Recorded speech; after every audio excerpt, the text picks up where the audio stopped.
What's going on, everybody? This is DK Dynamite, and today we're going to be talking about the upcoming Fallout crossover with Modern Warfare 3, some new Season 4 updates, plus even more. Definitely stay tuned. But before we jump into that, be sure to hit that subscribe button down below, drop a like, and you guys are probably aware there's a ton of brand new information circulating about Season 4 for Modern Warfare 3 and Warzone. We're going to be talking all about those brand new rumors over the next couple of days, including some new details for Black Ops 6. Make sure you guys have notifications on, but we also have plenty of brand new coverage going up over on detonated.com for those that want to stay up to date with all things Call of Duty. Lots of articles going up about multiplayer, Warzone and zombies, and even more. So before we jump into Follow, I do want to mention these other collaborations that we should be seeing in our 4th season. First up, Gundam. This is a game that's on console and PC. I'm really not all that familiar with the game. I've heard of it before, and upon looking into what the game's all about, what the skins look like, there's actually a lot of potential for some cool cosmetics inside of Call of Duty once we get this collaboration. I also want to point out that for all the collaborations we talk about in this video, there are challenge events tied to each collab.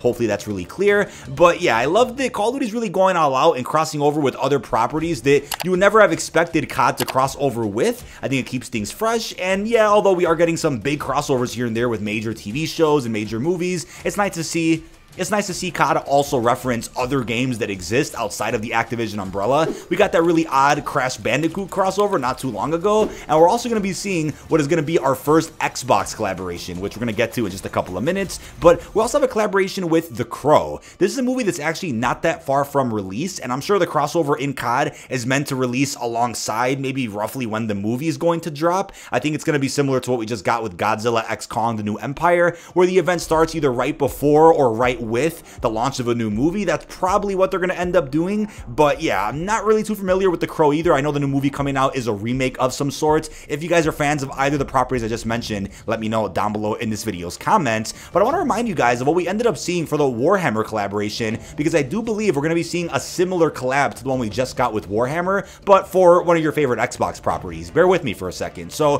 when it comes to the Warhammer collab, we ended up getting a lot more than I expected, and just about more than what we got for a big collab like The Walking Dead. So for Warhammer, there were 3 different bundles that released, and the packs themselves did have some pretty cool Tracer blueprints, awesome operator skins, and even permanent Jug skins if you went ahead and bought those bundles. Now, there was also a game mode released alongside this collab, and it was known as Juggermosh. It was actually a really fun mode where you got put in a third-person Jug suit, but all the Jug suits were reskinned with those outfits that I just showed you guys from one of the bundles, so it was a free way to play as one of the Space Marines from Warhammer just by playing the LTM. You were able to fight for the chain sword in the middle of the map and use it as long as you could survive. And it was crazy because you were able to get armor plates off of dead enemies or even dead teammates to just keep yourself alive, because obviously everybody out there had extended health in this LTM. But there was also a challenge event tied to the Warhammer crossover, and I think it was XP focused. You were able to earn a bunch of Warhammer themed cosmetics just by grinding through different XP milestones. There was quite a bit released for a collab that nobody out there really expected. It was probably one of the more obscure collabs we've gotten in Call of Duty. Here's why I brought that up though. I do believe the upcoming crossover, which just got leaked for Fallout, is going to be relatively similar to the one that we got for Warhammer 40k. So according to leakers out there, the Fallout collab in Call of Duty has been in the works since January or earlier, and there will be an event tied to this collab, just as we're going to be seeing for Gundam and even The Crow. This doesn't mean that these are the only collabs we're going to see in Season 4, but honestly they could be, considering that Black Ops 6 marketing is about to ramp up a lot, and we have the Xbox Showcase June 9th right in the middle of Season 4. I do think they might tone it down a little bit for collabs in Season 4 and 5 as Black Ops marketing kicks off, and then we'll still end up getting what I'm expecting is a really large Haunting update at some point later this fall, and we'll see a bunch of other crazy crossovers for MW3 and Warzone. Now, I do want to stress that information about these collabs is very limited as of right now. I'm assuming that the data miners out there on Twitter haven't found everything, so I'll end up making a follow-up video to this one once more information is learned. But on top of that too, I'm sure once we get closer to the launch of the patch for Season 4, the usual leakers will end up finding even more details about the upcoming seasonal content. But then once Season 4 does come out, it's going to be wild, because I'm assuming we're going to start seeing a lot more leaks about the remainder of MW3's life cycle and a ton more for Black Ops 6. So make sure you guys notifications on, because I'm going to be going over everything here on the channel and over on Detonated. Now, a big question I have is exactly what type of crossover this is going to be for Fallout, right? Is this just a general collab with Fallout as a series, or is it specifically a collab for the new TV show which just came out, or could it even be a direct crossover with one one of the games. I mean, it could be anything like Fallout 4, Fallout New Vegas. Will we have specific cosmetics from any one of those games in particular, or just all of them overall? Let me know what you guys think down below. But as we wrote over in the Detonated article, it's very possible that if it is a collab with the new TV show that recently premiered, we could be seeing operator skins for Lucy, maybe a Maximus bundle, the Ghoul, we could see the Vault Dweller, the Brotherhood, even a Raider bundle. Lots of potential for what they could do cosmetic-wise for sure,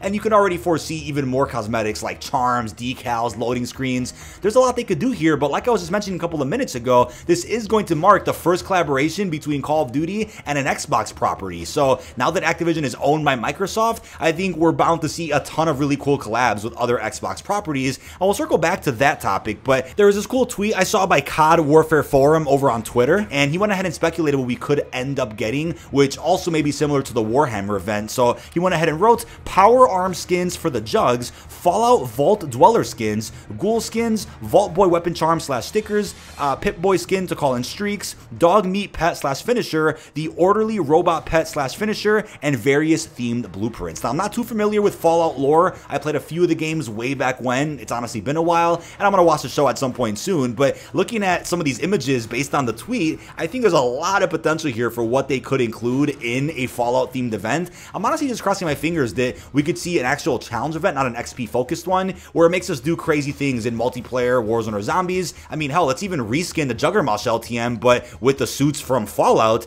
and let's get some really cool rewards added in that we can earn for free. That would be phenomenal. Now, I could totally see them doing those Power Arm skins for the Jug suits and then throw them in a bundle like we saw with Warhammer. Could very easily see Juggermosh being reskinned as well. But I think on top of that, what's really exciting about the beginning of collabs with Xbox properties is that we have some other amazing franchises out there like Gears of War, Halo. I mean, even think about Minecraft. There's a lot of different collabs that COD can now do because Microsoft owns Activision. So who's to say we can't get a collab with any of those other properties that Xbox owns over the course of this game cycle, and certainly going into Black Ops 6. Now, I did go over all upcoming camos in a recent video, and I'm gonna assume maybe one of these is tied to the upcoming collab that we'll see for Fallout, Gundam, or even The Crow. Maybe one of these camos is tied to one of those challenge events. I'm assuming we'll see an event for each of the collabs, but some of the events will be XP focused, others will be actual challenge focused type events where you have to do things in game. I'm assuming that's how they'll end up doing it, but I'm still crossing my fingers we get to figure out what's up with that Windfall camo, because that camo is beautiful looking. It's animated, and I think if they did a camo that was very flashy like this one for a Fallout collab, that would be phenomenal, right? Just to celebrate how successful the show's been, and hopefully a revival for Fallout, honestly. I think another game is just bound to happen at some point in the next couple of years, so to really kick off that hype, why not drop a badass looking animated camo inside of Call of Duty and some other cool cosmetics that we just mentioned a few minutes ago. Now, I want to end this video by saying that I've seen a lot of comments asking about whether or not we'll see a carry forward option inside of Black Ops 6, and like I mentioned before, especially on the podcast, it just wouldn't make sense to fluff up the next Treyarch game with a bunch of cosmetics from Modern Warfare 2 or 3. Obviously, you should still be able to use those cosmetics and all that content within Warzone, unless they also end up vaulting Modern Warfare content with the Black Ops integration this fall. I do think, however, it would be interesting to see crossover type characters that we've been getting over the last year and a half and add those in as optional characters for Black Ops 6. Maybe that's still a bit much to ask, but instead of the cosplay outfits that could be transferable into Black Ops 6, what about the actual characters with custom voice lines? Those celebrity crossovers, at least in my opinion, those celebrity operators, at least in my opinion, would be reasonable to bring into the next Treyarch title, especially somebody as cool as like Rick Grimes, who wouldn't want to play as him over in round base. But that is about it. This has been DK Dynamite. Leave our thoughts down below in the comment section. What are your thoughts on what we know so far about the upcoming Fallout crossover for Modern Warfare 3? How are you feeling about the other Season 4 collaborations, plus everything else we discussed? Really hope you've enjoyed, and peace out, everybody.